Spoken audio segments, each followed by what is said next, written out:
Most of us grow up believing that freedom is something we gain. More money means more freedom. More options mean more freedom. More information, more choices, more control. And yet, despite living in one of the most free societies in history, many people feel increasingly trapped. Trapped in their thoughts. Trapped in anxiety. Trapped in identities they didn't consciously choose but now feel unable to step outside of. Jiddu Krishnamurti spent his entire life questioning this contradiction. Not as a rebel, not as a reformer, but as someone who noticed something deeply uncomfortable, that what we usually call freedom is still operating inside invisible limits. Limits created not by governments or systems alone, but by belief itself. Krishnamurti suggested that belief is not merely an idea we hold. It is a structure that shapes perception. And when perception is shaped before we look, freedom quietly disappears. He wasn't saying belief is wrong. He was saying belief is inherited. And anything inherited, unexamined, cannot be the ground of freedom. Krishnamurti was born in 1895 in India, during British colonial rule. As a young boy, he was taken in by the Theosophical Society, who believed he would become a New World teacher, a kind of spiritual leader for humanity. For years, he was educated, prepared, and placed at the center of a global movement. Millions believed in him, literally. And then, in 1929, he walked away from it all. He dissolved the organization. He rejected the role. He gave up authority, followers, and power, and said something that would define the rest of his life. Truth is a pathless land. That sentence alone was a demolition, not just of religion, but of the psychological need to follow, to belong, to believe in something greater than oneself in order to feel safe. From that moment on, Krishnamurti did not offer teachings in the usual sense. He did not give systems, methods, or practices. He asked people to look directly at how their minds operate, especially where belief steps in and replaces perception. In modern American culture, belief is often confused with strength. We admire conviction. We reward certainty. We treat doubt as weakness. But Krishnamurti saw that belief often functions as emotional armor. It protects us from uncertainty, from not knowing, from having to face the discomfort of seeing without conclusions. Belief gives identity. It tells you who you are, what side you're on, what matters, and what doesn't. And once identity is formed, perception follows it. You don't look at reality fresh anymore. You look for confirmation. This is not a philosophical problem. It shows up everywhere. Think about how political conversations unfold today. Two people speak, but neither is actually listening. Each is waiting to respond, to defend, to reinforce what they already believe. The moment a statement threatens identity, the body tightens, thought speeds up, and listening ends. At that point, the conversation is no longer about understanding reality. It's about protecting belief. Krishnamurti would say that conflict does not begin between people. It begins between images. Images formed by memory, culture, fear, and past experience. And when belief identifies with those images, it experiences any challenge as danger. Freedom, in this context, does not mean changing beliefs. It means seeing how belief operates. Krishnamurti often asked, "Did you choose your beliefs, or were they given to you? Your nationality, your religion, your values, your sense of success and failure. Most of these were shaped long before you had the capacity to question them. And yet, thought claims ownership after the fact and says, 'This is who I am.' That illusion of choice is where freedom quietly collapses.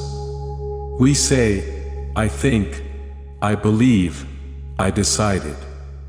But Krishnamurti pointed out that much of thinking is simply conditioned memory responding to the present.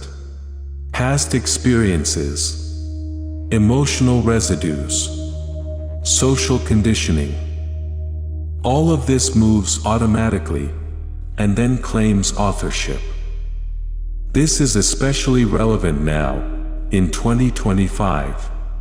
Thought is constantly stimulated. News cycles move faster than perception. Social media rewards certainty, outrage, and simplicity. The mind rarely has time to actually see. It reacts, repeats, reinforces. And belief loves speed, because speed prevents observation. Krishnamurti was not against knowledge. He was not anti-science or anti-reason. What he questioned was the authority of belief over perception. This shows up even in our most personal struggles. Take anxiety, for example. Most approaches treat anxiety as a problem to be fixed, managed, controlled, suppressed. But Krishnamurti asked something radically different. Can anxiety be observed without immediately naming it, judging it, or trying to escape it? The moment you call it, "my anxiety," identity enters. The moment you say, "this shouldn't be happening," resistance begins. And resistance feeds fear. But when belief pauses, something else becomes visible. Anxiety is no longer a personal failure. It is sensation, movement, energy in the body. And when it is seen without the belief that it must be eliminated, its grip weakens. Not magically, not instantly, but fundamentally. The same applies to conflict in relationships. Imagine an argument with someone close to you. Each person feels misunderstood. Each feels justified. Each believes the other is the problem. Krishnamurti would point out that the conflict persists because each side is operating from an image of the other, and an image of oneself. When those images are questioned, not replaced, but seen as images, something shifts. You may still disagree, but the psychological battle dissolves. And with it, much of the suffering. Krishnamurti did not promise comfort. He promised clarity. And clarity can be deeply uncomfortable, because it removes excuses. It removes authority. It removes the sense that someone else is responsible for your inner state. Freedom, for Krishnamurti, was not something achieved through effort. It was not the result of discipline or practice. Freedom appears when the mind stops clinging to belief for security. This does not mean you live without values. It does not mean you become passive. It means values arise from perception, not from fear. Krishnamurti believed that when belief loosens its grip, intelligence operates differently. Thought slows naturally. Listening deepens.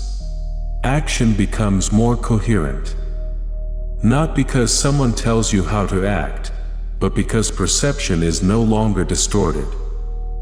You do not need to become anything else. You only need to see what is false. When the false ends, truth does not need to be sought. It reveals itself.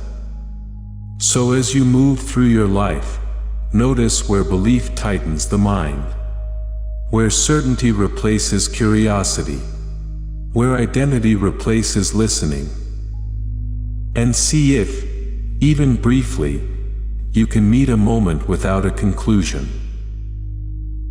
And this is where Krishnamurti becomes truly unsettling. One of the reasons Krishnamurti unsettled so many people was because he refused to give psychological shelter. He did not say, "Here is a better belief." He said, "See why you need belief at all."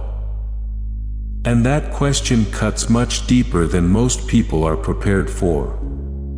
Belief often enters where fear lives. Fear of being wrong.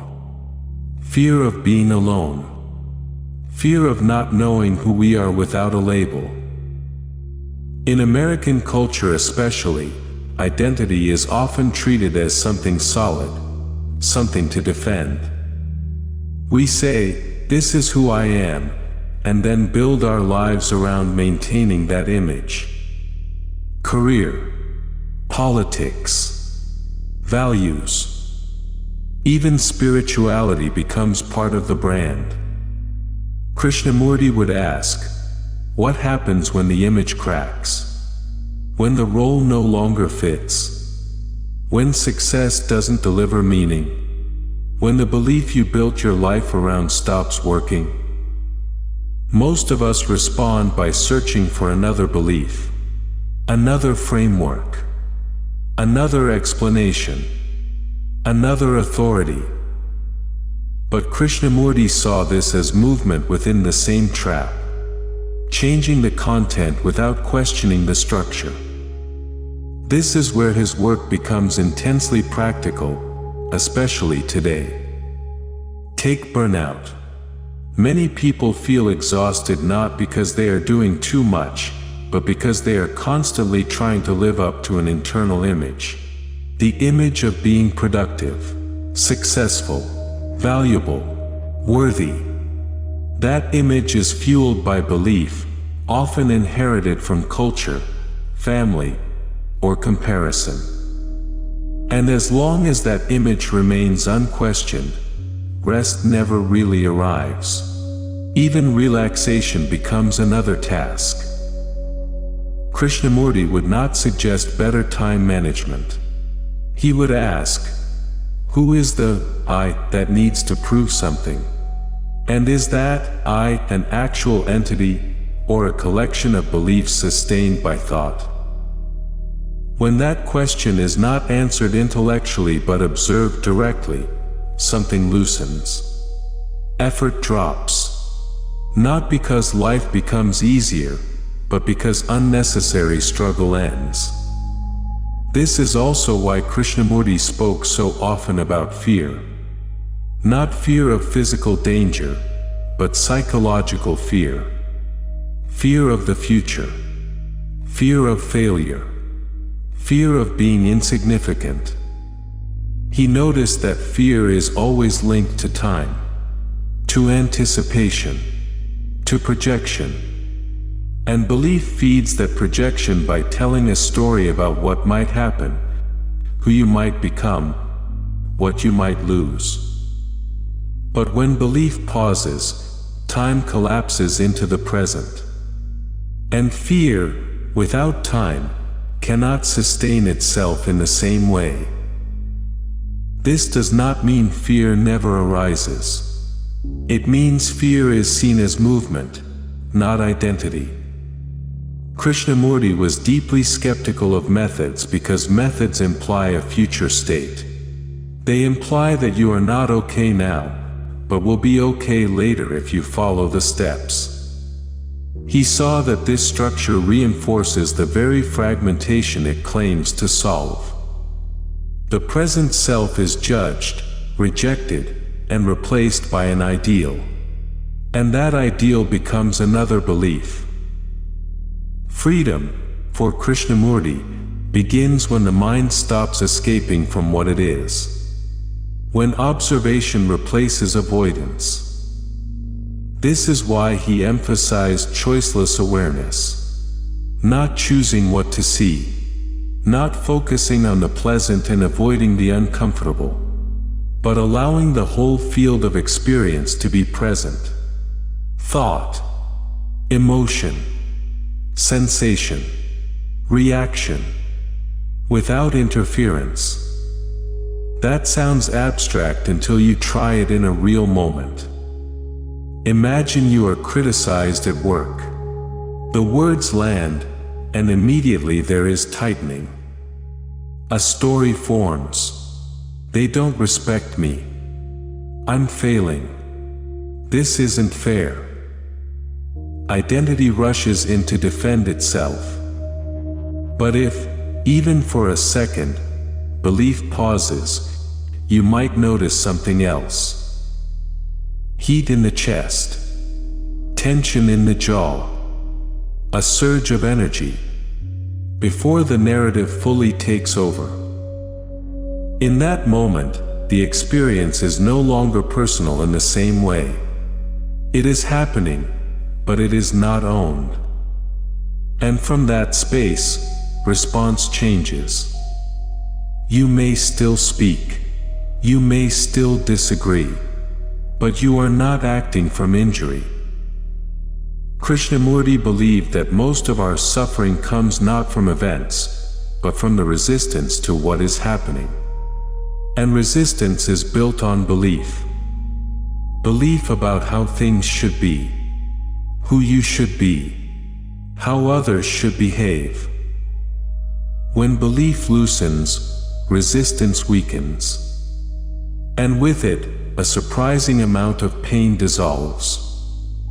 This is also why Krishnamurti challenged authority so relentlessly.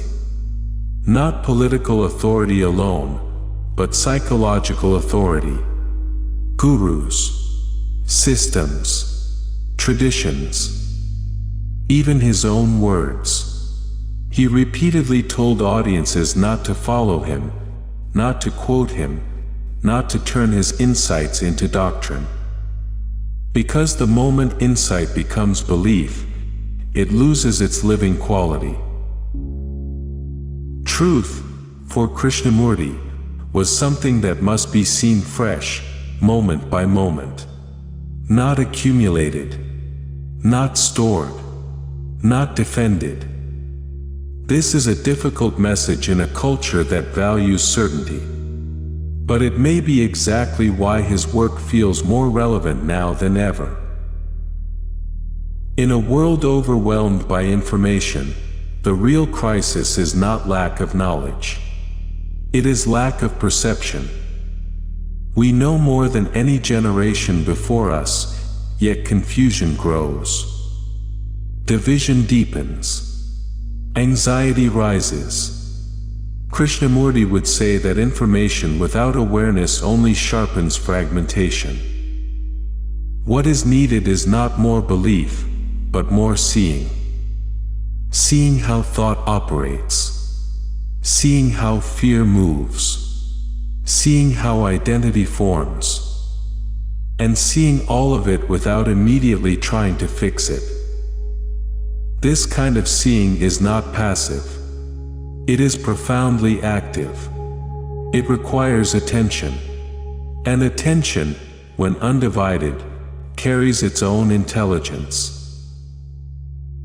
Krishnamurti believed that when the mind is quiet, not forced into silence but naturally still, something else operates.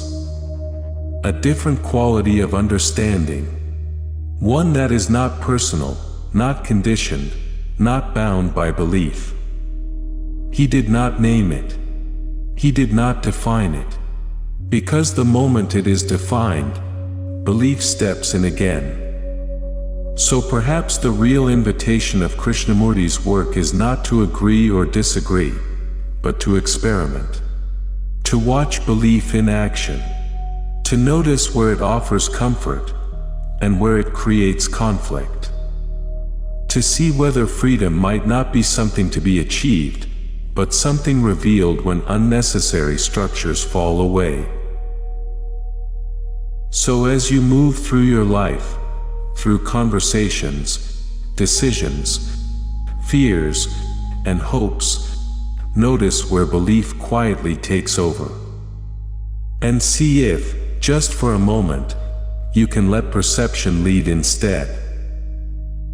This has been What We Are, where freedom is not an idea to believe in, but a reality to be seen. Thank you for being here.